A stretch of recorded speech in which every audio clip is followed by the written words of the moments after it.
Have you ever heard about 5 human actions which can't be controlled? So here they are. 1. Sneezing. Sneezing is the act of expelling a sudden and uncontrollable burst of air through the nose and mouth. It can occur for a variety of reasons that have in common an irritation of the lining of the nose or throat. It is rarely a sign of a serious illness. A sneeze can be a wet, slimy mess. It can happen when we're allergic, sick, staring at a bright light, or, compulsively, when we're anxious. Why do we sneeze? Simply put, a sneeze is the best way for the body to clear its passages so you can keep breathing clean air. But what causes sneezing? When irritants such as mucus from a cold or the flu, germs, dust, pollen, animal dander, or pollutants, just to name just a few, infiltrate the nose lining, you take a massive inhalation.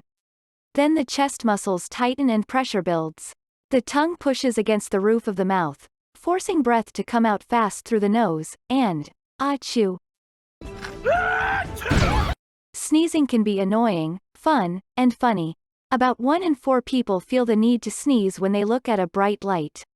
Others sneeze after orgasm, and some associate the relief of sneezing with sexual release. So it's not surprising that sneezing, which transmits nasal droplets and saliva through the air, is one of the primary ways infectious diseases, including cold and flu viruses, are transmitted. That's why people are told to sneeze into a tissue or their elbows during cold and flu season. 2. Yawning. A yawn is an involuntary motion that involves us opening our mouth widely, taking in a bunch of air, and then exhaling. The entire process takes an average of about 6 seconds. It's not uncommon to also close our eyes for part of the 6 seconds, and sometimes our eyes will water. Are you yawning? While we know that part of the reason we do it is because we're tired, it's not the only reason. Theories abound ranging from a lack of oxygen in the brain to sheer boredom. And some scientists have claimed that we yawn in response to other people in our environment who have status. In the caveman days, when the alpha of the group would yawn, it was a signal that it was time for bed. All of these theories have some legitimacy, but let's separate fact from fiction. Yawn. Is yawning contagious? You already know the answer to this one, right? It's one of the most contagious conditions around, second only to laughing. Scientists have discovered that around half of us will yawn just by seeing it on video. We can even pass yawns back and forth between different species of animals. More often than not, when I yawn, my dog does too, and vice versa. There's also evidence suggesting that the closer relationship we have with someone, the more likely we are to mirror their yawn. If you're worried that you can't stop yawning, you should see your doctor soon. You shouldn't ignore excessive yawning even though yawning is a common reflex. 3. Blinking. Blinking is essential to the overall health and well-being of your eyes. Unfortunately, many of us often engage in certain behaviors, such as reading and staring at computer screens, which make us blink a lot less. Blinking is good for your eyes. It keeps them clean and makes sure they don't get too dry. The number of times you blink changes with age. Newborns only blink about 2 times a minute. That number goes up as they grow. Teens blink around 15 times a minute. It's about the same in adults. Maybe he's blinking when you're blinking. A blink helps us to lubricate and nourish the eyes. Another thing to further support this is to actually frequently close your eyes in full.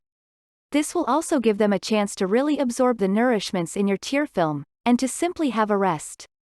For optimal effects, blink a few times and then keep your eyes closed for a few minutes on the last blink. And blinking.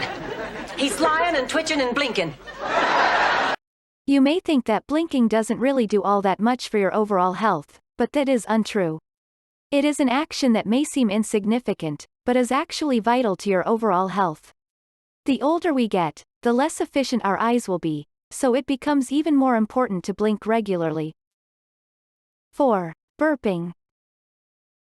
Have you ever thought of burps as mouth farts? If not, you're welcome. Not only do both of these actions help rid you of extra air trapped inside your body, they're also totally normal but sometimes still embarrassing. Burping or belching, also known as ructus or eructation, is a process in which excess gas is let out through the mouth. It may have an odor or sometimes may be odorless, and it is also accompanied by a sound. It is basically the body's way of giving relief to the abdomen from excess air that is trapped.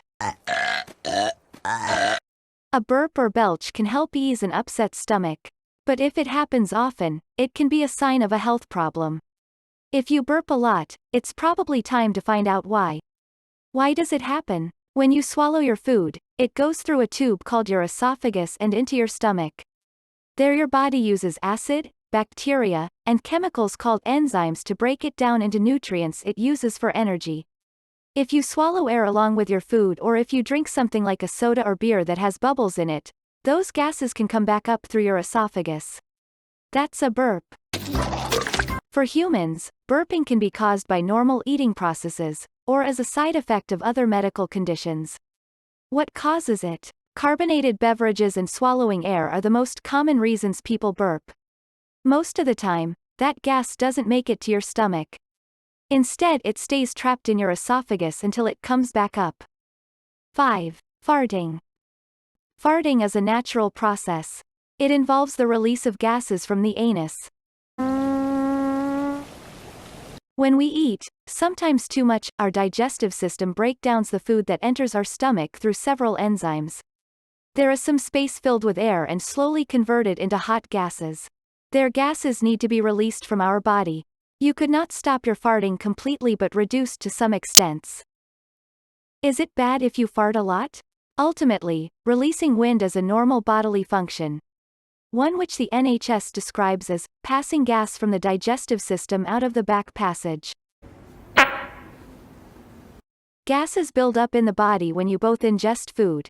Air is often swallowed alongside food, water and saliva, and digest food.